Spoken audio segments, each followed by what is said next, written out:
Y bien, estamos con el ministro de Economía, Miguel Castilla, acá en el Cusco.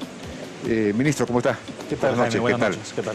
Bueno, preocupados por la situación de orden interno, ¿no?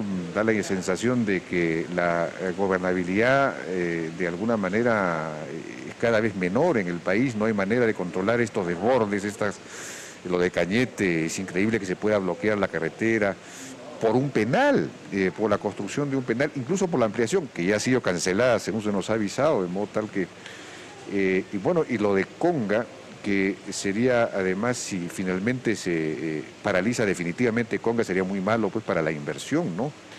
¿Tiene usted información si se va a seguir esperando a que se den las condiciones del diálogo, es decir, a que la población de alguna manera se harte de este asunto, o si se va a declarar estado de emergencia o algo? Bueno, Jaime, hay tres temas que creo que son fundamentales. Uno ha sido la apuesta del gobierno por el diálogo. Y el diálogo, sin duda, involucra que hayan más de uno dialogando.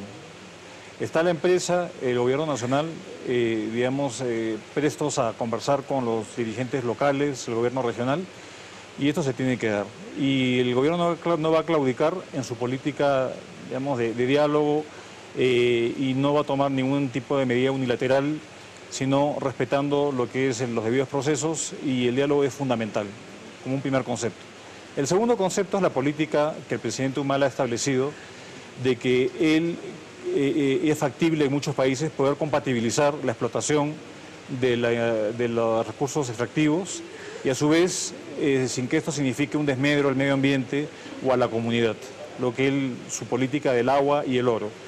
Esto ha pasado en muchos países, han logrado armonizar una explotación responsable de la minería, por ejemplo, con un desarrollo agrícola y una provisión hídrica para las necesidades de la población. Y lo tercero, que es importante, es el mantenimiento del Estado de Derecho y la seguridad jurídica en nuestro país, que son conceptos centrales que han sido ratificados por el presidente del Consejo de Ministros y por el presidente. Los compromisos que se han firmado se van a cumplir y se va a preservar el Estado de Derecho de nuestro país, que es esencial para la inversión, sea esta o cualquiera. Entonces, yo creo que estos conceptos de poder establecer una política de diálogo, de poder compatibilizar industrias actividades que se pueden compatibilizar ciertamente. Y lo último, que es mantener el Estado de Derecho, es importante, pero para todo ello se requiere una mayor confianza de los actores y que se vea más allá del rédito de corto plazo, sino lo que está en juego hacia adelante, y que estas actividades reditúen en beneficios a la población.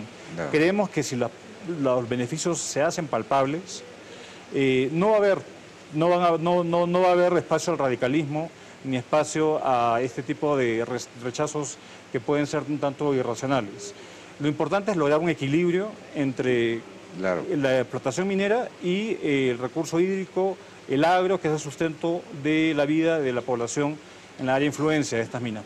Pero también, bueno, en este momento de lo que se trataría es de restablecer el Estado de Derecho en Cajamarca. En este momento no hay Estado de Derecho, bueno, hay un Estado de fuerza impuesto por unas minorías. Y entonces, claro, yo me imagino que en general para la inversión, ver que el gobierno es impotente para manejar una situación como esta, claro que es una situación delicada, es muy difícil tomar decisiones que después puedan ocasionar consecuencias indeseables, ¿no? Entonces, claro, la decisión es difícil, pero... Mira, lo importante es, dentro de todo, es evitar, digamos, que hayan fatalidades. Claro. Eso es lo principal. El respeto, digamos, a la vida humana es esencial, y la prudencia ha caracterizado nuestro accionar, pero sin duda esto no significa de que uno tenga que ejercer la autoridad que de hecho se está haciendo y restablecer las condiciones de normalidad en la población. Al final, quien paga las consecuencias, digamos, no es el gobierno, sino son los propios pobladores de Cajamarca que no pueden salir de sus casas, y yo creo que al final va a primar, esperemos, la racionalidad, y que estos elementos, digamos, radicales no prevalezcan, sino aquellos que están esperando, digamos, una mejor oportunidad para su población y para el desarrollo de Cajamarca. Está sentado en una mina de oro básicamente, y Claro. muy poco ha sido explotada. Pero esto, repito, tiene que ser compatible con lo que son Claro. los beneficios palpables para la población.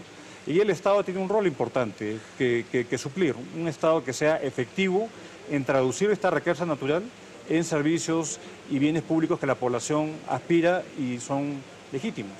Ahora, claro, el restablecimiento del principio de autoridad tiene que ver con, también, claro, una presencia del Estado en la cual el pueblo pueda confiar, digamos. Es cierto que el Estado, la población no ha visto en el Estado un aliado o un intermediario, un mediador, por ejemplo, con la inversión minera, ¿no?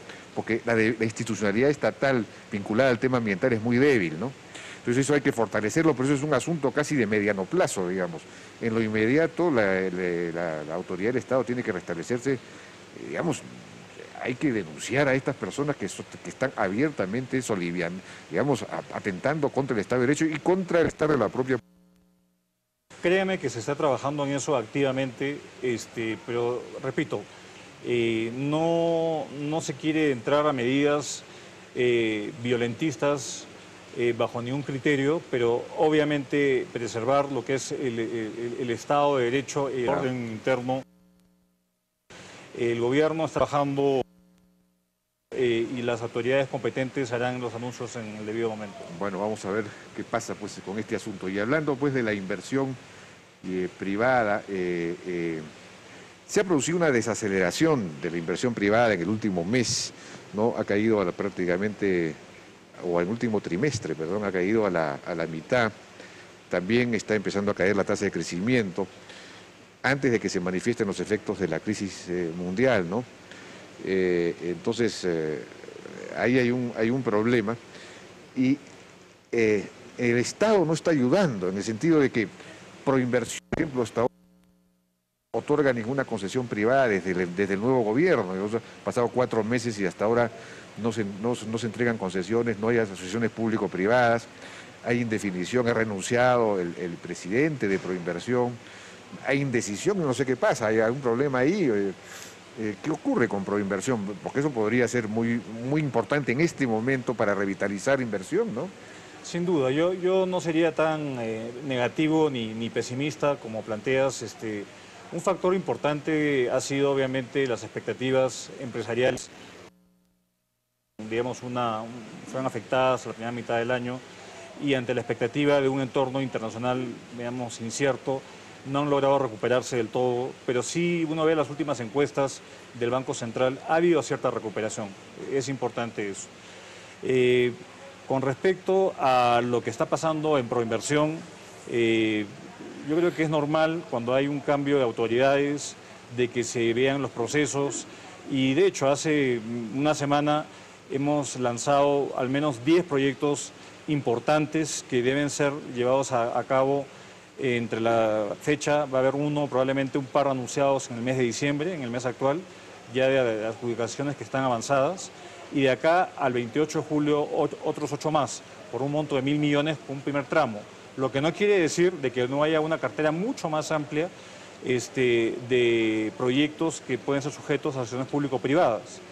Ese es un tema importante. Estamos trabajando no solamente en los sectores tradicionales, que pueden ser energía, transportes, sino en sectores nuevos como puede ser salud, donde podemos empujar una agenda de relación público-privada hacia adelante y también tratar de empujar más el desarrollo territorial, alentando asociaciones público-privadas desde el punto de vista del territorio, de las regiones. Pensamos que hay un harto espacio para poder avanzar y van a haber, digamos, anuncios, y más que anuncios, acciones concretas, adjudicaciones concretas de proyectos, porque la brecha es enorme aún y es obviamente un limitante al crecimiento a largo plazo. Claro, pero había, por ejemplo, algunos procesos que ya estaban listos para ser entregados, como por la cárcel esta de Guaralda, Ocayama, que había sido ganada incluso ya por un consorcio español, entiendo, y eso no se ha firmado el contrato, nada.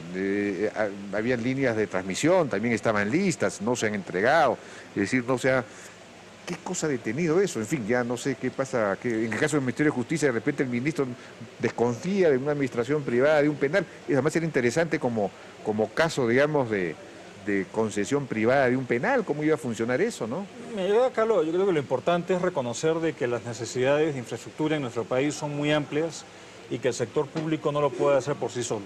Entonces, definitivamente la forma para poder avanzar y cerrar la brecha de infraestructura en el país tiene que pasar por alentar las concesiones público-privadas. Estamos previendo también un rol promotor mucho mayor de proinversión y estamos previendo también afinar un poco los instrumentos. Uno de ellos son lo que es obras por impuestos, donde de hecho una gran obra acá en el Cusco, el Hospital Antonio Lorena, va a ser, que es una obra de más de 200 millones de soles, se pretende hacer bajo este esquema. Ah, qué bien. Eso es una cosa del gobierno regional. Del gobierno regional, con un conjunto de empresas que están interesadas en lograr esto. Entonces, yo creo que hay mucho que se puede perfeccionar y podemos construir sobre lo ya realizado. Y definitivamente el proceso de concesiones no va a parar bajo ningún criterio. Hay un proceso de aprendizaje también y de ajustar obviamente los proyectos a las prioridades del gobierno, pero definitivamente la infraestructura es vital para seguir creciendo. Y hablando de eso, otro instrumento que podría ser muy útil, otra fuente de financiamiento que sería muy interesante, son los fondos de pensiones de las AFPs, que podrían invertirse en proyectos de desarrollo, como proyectos de infraestructura, como ya ha ocurrido en algunos casos, pero todavía de manera limitada. Eso también es muy engorroso, muy complicado, la SBS no se mueve, no resuelve.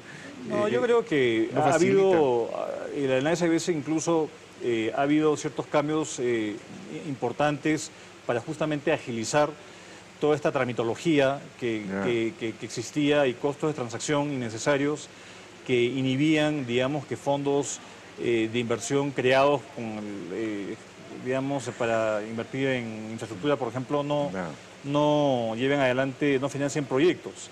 Tenemos ahí una masa importante de recursos que pueden ser canalizadas a ir cerrando la brecha de infraestructura, pero esto es una decisión que debe ser propia del sector, que debe, del sistema de los fondos privados de pensiones, que deben sopesar lo que es el riesgo que toman y la rentabilidad que toma, porque son al final los recursos de los propios pensionistas, los propios afiliados. Creemos que deberían haber mayores instrumentos de inversión para poder canalizar estos instrumentos, estos recursos a proyectos a largo plazo. Y estamos trabajando una serie de medidas normativas también para poder profundizar el mercado de capitales y también trabajar temas de inclusión financiera, que creemos que es muy importante. La bancarización en nuestro país todavía es baja para nuestro nivel de ingreso y estamos trabajando una serie de mecanismos de fondos de garantía para poder bancarizar más, utilizando ya la plataforma de los bancos de segundo piso que tenemos, Banco de la Nación, COFIDE y otros, para poder llegar a segmentos mayores de la población. El crédito, el acceso al crédito, yo creo que es uno de los principales indicadores que muestran movilidad social, muestran oportunidad, porque eso, digamos, ahí no hay, es un claro ejemplo de progreso, poder uno mismo ser sujeto de crédito y acceder, digamos, a financiamiento para cualquier tipo de iniciativa que se emprenda. Bueno, en ese campo el Perú ha sido muy dinámico, ¿no? Las microfinanzas, el microcrédito se ha expandido muy rápidamente. Pero la crisis mundial, se viene esta crisis, no sabemos exactamente si de una manera muy fuerte o medianamente fuerte. El hecho es que algún impacto va a tener. ¿Cuán blindados estamos desde el punto de vista fiscal? Es decir, si caen los ingresos, ¿hasta qué punto tenemos reservas fiscales, digamos, en el fondo fiscal o donde fuese, como para poder mantener niveles contracíclicos, digamos, de gasto durante 2, 3 años, no sé? Tenemos buenos fundamentos y de hecho hemos logrado acumular colchones de ahorro fiscal justamente para poder llevar adelante políticas expansivas si es que la actividad cae por un efecto de un choque externo, como puede ser, digamos, un deterioro aún mayor de la crisis internacional. Tenemos en el Fondo de Estabilización recursos cercanos o por encima de 3,5 puntos de producto, cercanos a 6.000 millones de dólares. Ya. Este año vamos a cerrar con un superávit fiscal cercano a 2 puntos del producto. Dentro del presupuesto de la República hemos hecho una provisión en caso de que los recursos fiscales no crezcan a los mismos niveles que han crecido este año. Por lo tanto, tenemos los recursos para poder llevar adelante una política fiscal, digamos, que mitigue un menor ritmo de crecimiento de la actividad privada. Ahora, esto tiene sus límites. Obviamente, una crisis que se expanda por 2, 3, 4 años, un crecimiento muy bajo, la política económica, como lo he mencionado anteriormente, digamos, tiene sus limitaciones. Y ante esto, lo que se tiene que trabajar justamente es en los temas que conversábamos. Claro. Cerrar la brecha en infraestructura, los temas de innovación, los temas de productividad, que son los temas de la CADE de este año. Eso es lo que va a permitir que el país siga creciendo y fortaleciendo su mercado doméstico, aprovechando la apertura que hemos llevado adelante, y eso implica mejorar la oferta exportable, temas de calidad, temas de agregación de valor, y eso es el tipo de agenda que debemos seguir avanzando para poder, de hecho, sobrellevar un entorno internacional menos propicio y menos favorable. Tenemos que ir a una pausa, si me permites, regresamos. Hola, ¿Y beso? ¿qué tienes en la boca? Dicen que la naturaleza se puso de acuerdo con sus habitantes para darles uno de los dones más preciados y les dio la lluvia justa. Les enseñó a clasificar sabores, sonrisas y que los logros, como tener el mejor cacao del mundo, están en uno. Este cacao pone. Abre tu cuenta ganadora y participa del sorteo de packs con el mejor cacao de oro verde junto a una batidora KitchenAid, además del gran premio de $1.000.000. No te conformes. Adelante. BBVA. Continental. Orgulloso embajador de la marca Perú. Baby, my flower in the sky, the only one for me. Baby, the apple in my eye, take my hand, forget behind, 'cause we will make one full of stars, a world fully made out of our love.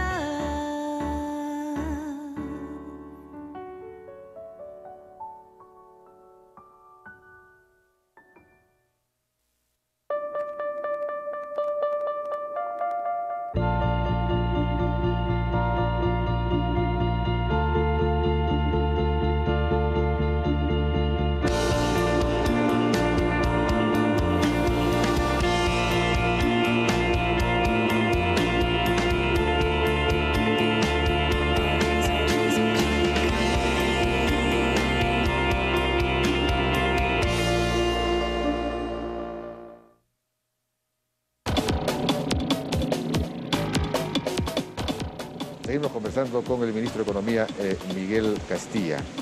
Bueno, a comienzo hablábamos del tema de Conga, Cajamarca, el gobierno regional, estamos hablando ahora de inversión, pero la inversión pública, bueno, en parte hay 2% de superávit porque ha sido muy lenta la inversión pública este año, muy baja, y los gobiernos locales y regionales peor aún, ¿no es cierto? Entonces hay un problema con la capacidad de gestión, con la capacidad de ejecución de proyectos y de buenos proyectos además, ¿no? De calidad del gasto, que es muy serio y que tiene que ver con las grandes deficiencias del proceso de descentralización que ha tenido el Perú. 25 regiones, pues es una locura, son 25 departamentos, en realidad necesitaríamos, no hay masa crítica pues para tener 25 administraciones que manejen todos los sectores y todo eso, ¿no? Ustedes, entiendo, en el MEF están empezando a atacar este problema. ¿Qué están haciendo? ¿Cómo lo van a tratar, por lo menos de paliar o de resolver? Yo creo que hay 3 temas centrales que estamos haciendo. Uno es un proceso de desconcentración del Ministerio de Economía.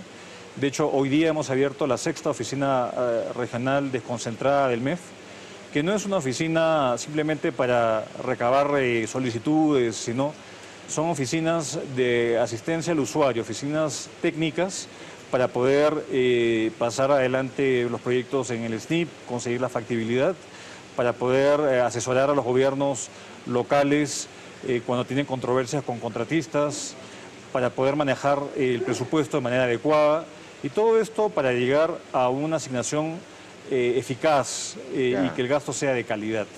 Ese es un primer tema. Un segundo aspecto que creo que es importante es que en la última ley de presupuesto aprobada hace menos de una semana, que va a ser publicada próximamente, estamos estableciendo la necesidad de poder trabajar conjuntamente con las autoridades locales y regionales y las universidades para poder crear estas capacidades que creemos que son muy importantes. Y lo tercero es, vemos que hablando de proyectos de inversión, una gran debilidad tiene que ver con los estudios de preinversión.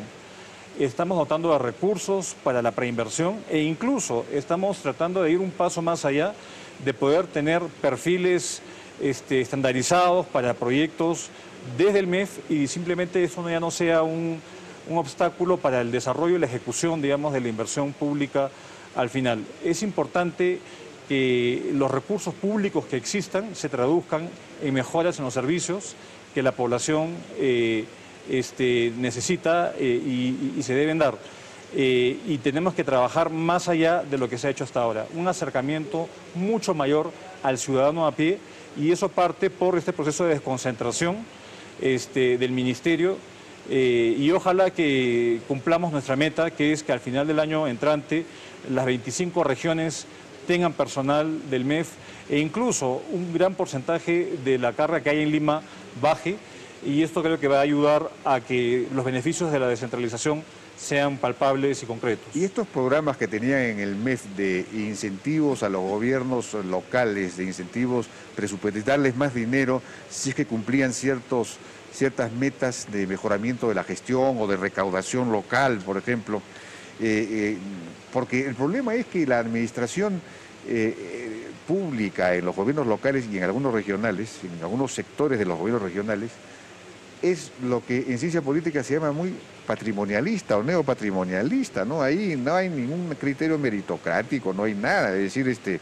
simplemente es como el alcalde pues recibe la plata del gobierno central, porque en realidad no recauda localmente, no tiene a quien rendir, no rinde cuentas a nadie, hace un poco lo que quiere con esos recursos. Entonces hay que modernizar la administración pública, hay que introducir todos estos criterios técnicos. Estos programas están funcionando, van a seguir funcionando, están componiendo resultados, podemos confiar en eso. ¿O hemos avanzado demasiado rápidamente en este asunto de la descentralización sin tener una base social y económica suficiente que sostenga tanto nivel de descentralización tan avanzado, ¿no? Yo creo que es un desafío que el gobierno tiene ante sí, es mejorar la gestión, y creemos nosotros los incentivos, y estos programas de incentivos municipales han sido exitosos, pero es un proceso, obviamente. Ha habido un cumplimiento de más de 80% de las metas que se han establecido y se han dado recursos de manera importante. Y a esto se suman también una nueva modalidad que ha sido un bono para la ejecución eficaz de proyectos de infraestructura, de inversión pública. Aquellos gobiernos locales que cumplan con ciertos niveles de ejecución reciben un bono por buen ejecutor. Creemos que estos son mecanismos que son importantes para justamente hacer que la descentralización funcione y que al final sea un instrumento para mejorar la calidad de vida de la gente. Entonces, creo que estamos ante un desafío importante, que es mejorar la gestión a nivel de los gobiernos regionales y locales y mejorar la capacidad del Estado con meritocracia. Se aprobó una ley que favorece una tecnocracia a nivel del Estado, pero la idea es avanzar mucho más y tener, digamos, un Estado que esté a la altura de las circunstancias. Creemos en un mayor Estado o un mejor Estado, y el capital humano, los funcionarios públicos deben ir de la mano de estos desafíos que tenemos y metas ambiciosas que nos hemos planteado. Pregunto yo si no será necesario recentralizar algunas funciones o algunas capacidades, porque, en fin, tratar de crear un muy buen Estado en gobiernos que no tienen una base económica suficiente, bueno, en fin, esa es otra discusión. Miguel Castilla, ministro de Economía, muchas gracias por su participación en la hora M. Vamos a una pausa y regresamos ahora con el congresista Luis Iberico para analizar un poco esta situación de catastrófico orden interno que estamos viviendo en este momento en el país. Regresamos. Claro, la red donde todo es posible.